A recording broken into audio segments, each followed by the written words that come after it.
Eh bien, bonjour à toutes et à tous. Aujourd'hui, on se retrouve pour la 5e vidéo de comment créer un Skybot en VB.net. Aujourd'hui, on va attaquer l'ajout automatique de contacts.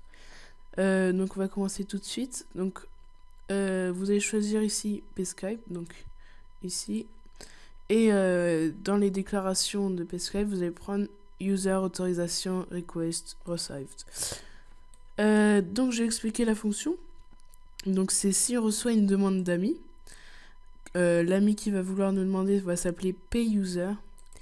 Et nous, ce qu'on a envie de faire, c'est ajouter PayUser. Donc, pour ajouter PayUser, on va faire PSkype. Donc, dans les amis de PSkype, on va ajouter PayUser. Voilà. Une fois que PayUser est ajouté, on a envie que PayUser soit notre ami. On va faire PayUser.isAuthorized égale true. Donc, est-il autorisé? Oui, il est autorisé, donc il n'est pas bloqué ni supprimé. Et ensuite, vu qu'on a un Skybot et que SB ne marche pas, on va utiliser PSkype pour lui envoyer un message. Donc PSkype.sendMessage et on va lui envoyer à lui. Donc vu que PSkype, donc le sendMessage de PSkype utilise deux arguments, donc l'username puis le texte. Donc l'username, ça va être le PSkype.handle. C'est comme si vous avez vu la dernière fois pour le pseudo, c'est PSkype.currentUserHandle. Et handle, pour moi personnellement, c'est macadam.dev et c'est mon pseudo complet. Donc pour envoyer un message à l'utilisateur, il faut utiliser le .handle. Ensuite, on va le nom du bot et on va ajouter un message. Donc moi, je vais mettre bonjour, je suis un Skybot. Pour les commandes, point d'exclamation aide. Voilà. Donc voilà, là, il est ajouté.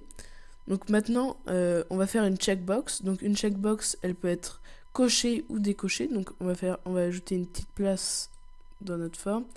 Et on va ajouter une checkbox juste là. Donc on va l'appeler ajout automatique. Comme ça.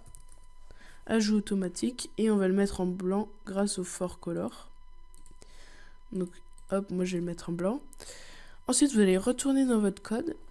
Et là, vous allez mettre si la checkbox 1 checked, c'est est coché, égale true. Donc si c'est vrai, alors, donc then, ça fait ça. Par contre, on a mis un if, donc on va mettre un if à la fin, comme ça.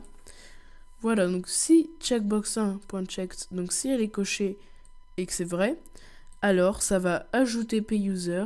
PayUser va être autorisé et on va envoyer à PayUser les commandes du Skybot. Donc voilà, c'est la fin de cette vidéo, de cette 5e vidéo de comment créer un Skybot en VB.net. Juste avant de vous quitter, je tiens à rajouter que j'aide le plus possible de gens qui ont un problème avec leur Skybot. Ça me prend beaucoup de temps et essayez de vous-même de corriger vos erreurs avant d'aller me voir. Si vous voyez la quantité de gens que j'aide, c'est énorme. Donc je vous prierai de regarder la vidéo une deuxième fois avant de m'appeler. Et après, si vous avez vraiment des gros problèmes et que vous comprenez rien de ce que je fais, là vous pouvez venir me voir. Donc voilà, j'ai fini avec mon petit speech de fin. Moi je vous dis à plus et à l'épisode prochain.